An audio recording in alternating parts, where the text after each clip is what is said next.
Alam mo ba, na si Demeter na diyosa ng pag-aani na kapatid ni Zeus ay may anak na babae na nagngangalang Persephone.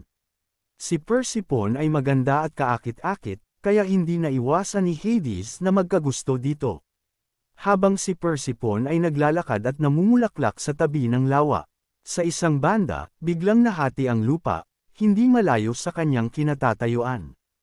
At lumabas ang hari ng underworld na si Hades. Mabilis na lumapit si Hades sa dalaga at agad na sinunggaban. At dinala ni Hades pababa ng lupa ang dalaga. O sa madaling salita ay kinidnap ni Hades si Persephone para gawing asawa at reyna sa underworld.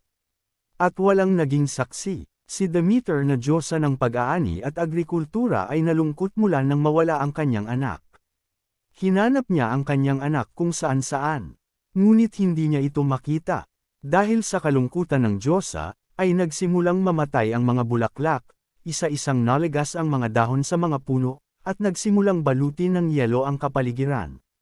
Sinumpa ng diyosa ang kalupaan, sa pagkawala ng kanyang anak na si Persephone. Kaya dito ay napabayaan ni Demeter ang kanyang trabaho at nagsimulang lumamig ang panahon. Dahil sa tindi ng lamig ay nagsimatay ang mga hayop at nagsimulang magutom ang mga tao.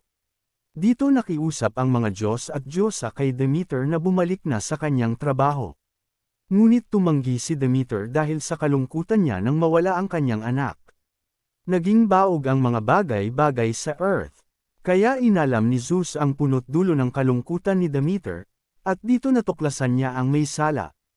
Kaya inutusan niya si Hades na ibalik niya ang anak ni Demeter na si Persephone. Dito ay nagsalita si Hades, na kapag may nakain na si Persephone na kahit ano habang nasa underworld ay mananatili ito rito. Ngunit sa hindi sinasadya, ay nakakain si Persephone ng buto ng granada o pomegranate sa panahong pananatili sa ilalim.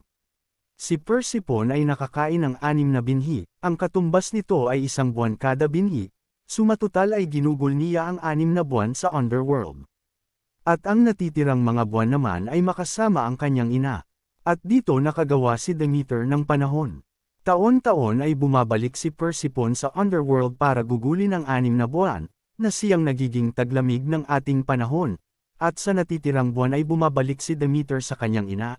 At dito naman ay muling nagiging masigla ang mundo, muling sumisikat ang araw at nagsisipag-usbong ang mga halaman.